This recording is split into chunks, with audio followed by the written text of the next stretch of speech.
The sharp chime of my phone cut through the silence of my Prague hotel room at 3:47 a.m. I'd been in the Czech Republic for 2 weeks, buried in the kind of dry financial audits that made my family's eyes glaze over whenever they asked about my work. Government stuff, I'd tell them. True enough, what I didn't say was that my stuff involved tracing international money laundering networks for the Financial Crimes Enforcement Network. Marcus had sent a photo to the family group chat, a bright red sold sign planted in front of my Arlington townhouse, the 2-bedroom I bought for $285,000 3 years earlier. He'd captioned it, "Finally got rid of that starter home albatross. Investors paid $400,000 cash. Mia will thank me when she stops playing government desk jockey and gets a real job." 3 champagne emojis followed. The applause was instant. Mom, thank God someone here has business sense. Dad, about time she stopped wasting money on that mortgage. Jessica, maybe now she can buy something that isn't a shoebox. I sat frozen, coffee cooling beside me, scrolling through 17 variations of Marcus saved the day. They thought my modest government salary barely covered the mortgage. They thought I was drowning. They thought Marcus had swooped in as the family's financial genius. What they didn't know was that my house wasn't just a house. With my clearance level, every asset I owned was federally monitored. Property sales without authorization trigger automated investigations in under 6 hours. I screenshotted Marcus's post and forwarded it to my supervisor with a single line, "Unauthorized property transfer. Please advise." Then I turned back to my audit spreadsheets. Criminal networks don't unravel themselves. By Tuesday, Marcus was still basking online, steakhouse selfies, champagne toasts, captions about family looking out for family. My parents bragged to their friends. My sister congratulated his business instincts. They had no idea that multiple banks had already flagged the wire transfers, and that the FBI had opened a case before Marcus's second glass of bubbly. When I landed in Dallas Thursday night, 17 federal agents were already involved in a case classified as significant wire fraud and identity theft targeting a federal employee. Back at my Arlington home, everything was untouched. The lawn, the books on the shelf, the alarm system still armed. Marcus had managed to sell a house he never owned using forged power of attorney documents and fabricated hardship claims. By Friday, his world collapsed. Agents stormed his office. He called me, panicked. "Maya, the FBI's here. They're saying I committed federal crimes."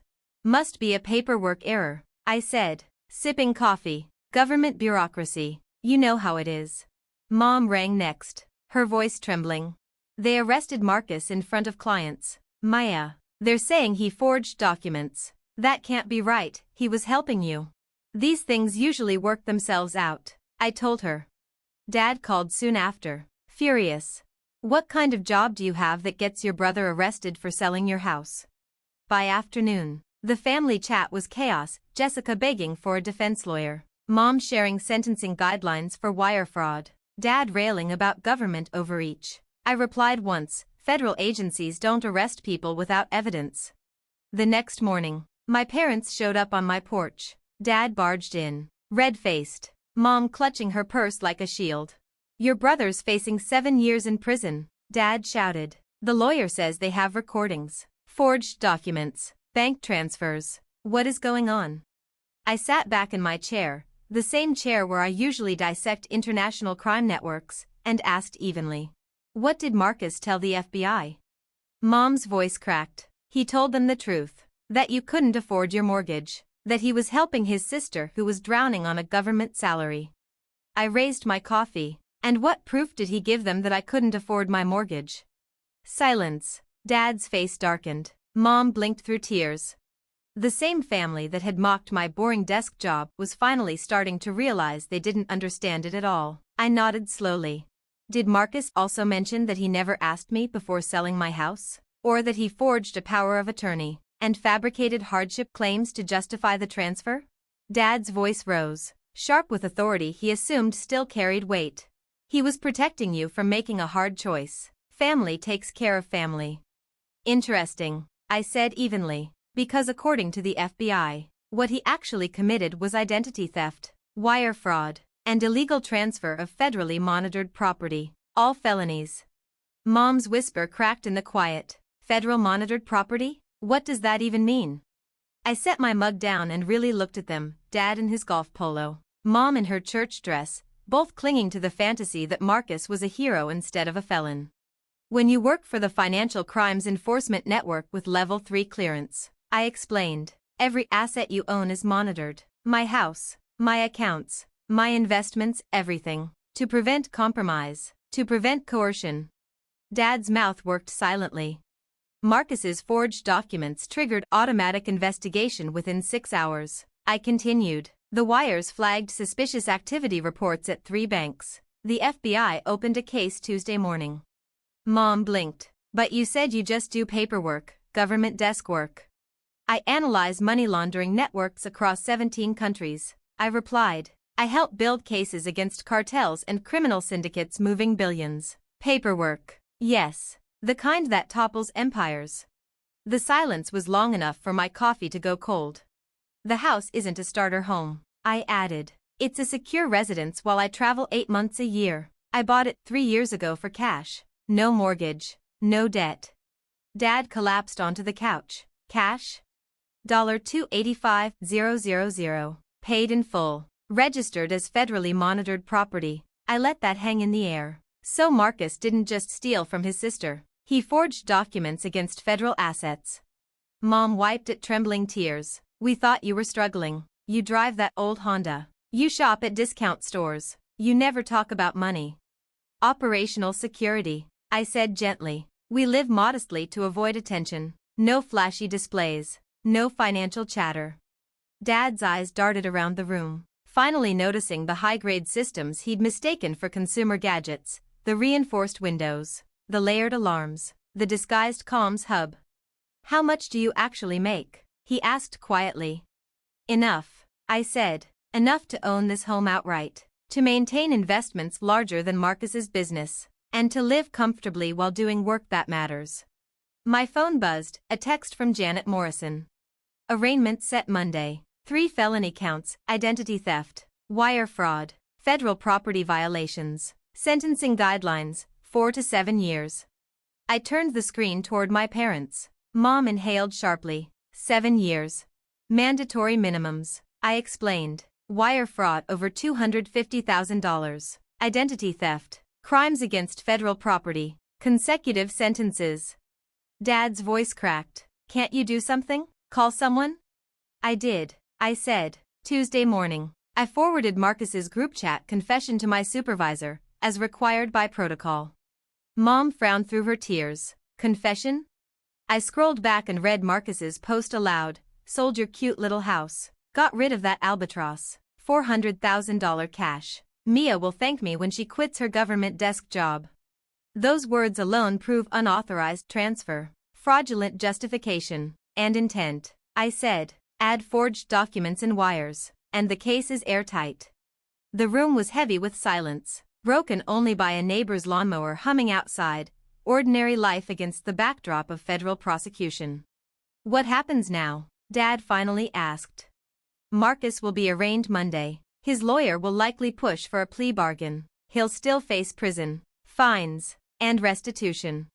Mom whispered, and us?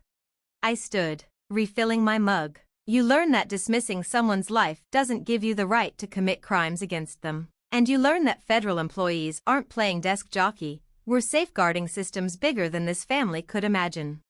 When I returned, I added quietly, for 3 years. You assumed I was broke because I drive a Honda and shop at Target. You never asked. You never saw the choice behind the modesty. Mom's voice was small. We were trying to help. By forging documents? By selling property you didn't own? By celebrating theft in group chats? Dad finally looked at me with recognition, the first spark of realizing his daughter was not who he'd convinced himself she was. You're not the person we thought. I met his eyes steadily. I've always been the same person. You just never asked the right questions. My phone rang. Janet. I answered. Maya, FBI wants your testimony Monday. Standard protocol. Also, bank fraud investigators found Marcus researched federal employee salaries before submitting the forged hardship claims. It points to premeditation. I looked back at my parents. Their faces said it all. Shock, grief, disbelief. That aligns with the timeline. I told Janet. He's been dropping comments about government pay for months. Premeditated fraud enhances sentencing. When I ended the call, Mom asked in a trembling voice, "What did she mean by that?" I lifted my mug. "It means Marcus didn't stumble into a mistake. He studied me, underestimated me, and planned this crime. And now he's going to prison for it." "I couldn't afford my mortgage," I explained evenly. "That's what Marcus claimed, which tells me he knew he was committing fraud rather than helping." Dad dropped his head into his hands. "This keeps getting worse. Federal investigations don't miss things. They also don't arrest people over misunderstandings," I said. Mom rose slowly, clutching her purse like a shield. "What do we tell people, our church, our neighbors, our friends?" "Tell them Marcus committed federal crimes and is facing the consequences," I said. "Or tell them nothing. That's your choice." Dad looked up, eyes tired. "Will you visit him in prison?" I finished my coffee before answering. "That depends. If he owns his crimes, maybe. If he keeps blaming others, no." "He was trying to help," Mom whispered, though her voice lacked conviction. "He was committing felonies," I corrected softly. "Motivation doesn't erase reality." They left 20 minutes later, walking to their car like people carrying invisible weight. Through the window, I saw Dad fumble the keys, hands shaking. By Sunday evening, the family chat was chaos. Marcus had fired his first lawyer, hiring a defense specialist at $500 an hour. Jessica begged for help with legal fees. Dad shared articles on sentencing and prison life. I stayed silent. Monday morning, I dressed in my standard federal interview uniform, conservative suit, minimal jewelry, nothing memorable. The FBI field office was 40 minutes away through the molasses crawl of Northern Virginia traffic. Special Agent Rebecca Chin conducted my interview in a gray, fluorescent-lit conference room where everyone looked half-sick. I testified about Marcus's unauthorized use of my information, his fabricated hardship claims, and the family dynamic that made him believe he could commit fraud on my behalf. His attorney insists this was a misunderstanding. Agent Chin said that he thought you needed financial help. "Agent Chin, I hold level 3 clearance," I replied. "If I'd truly been in hardship, federal systems would have flagged it years ago." "And your family didn't know your role?" "They assumed I was a low-level clerk. I live modestly. I don't discuss work." "Could your brother have reasonably believed you needed help?" I thought about 3 years of their jokes about my salary, my house, my lifestyle, assumptions never tested, never verified. "No," I said. "Marcus never asked about my finances. He assumed, and then he forged documents. You don't accidentally commit wire fraud." That afternoon, the arraignment, Marcus looked diminished in a suit too big for him, standing small beneath the federal courthouse ceiling. The prosecutor detailed the charges: $400,000 in fraudulent wires, forged legal authority, identity theft, and transfer of federally monitored property. His texts celebrating the sale were entered as evidence, along with his research into federal salaries. "Not guilty," Marcus whispered into the mic. His lawyer begged for bail reduction. The prosecutor pushed back. The judge set bail at $150,000 cash, calling Marcus a potential flight risk. In the hallway, his lawyer approached me. "Miss Chin, the family hopes you'll ask for leniency. This was just a family misunderstanding.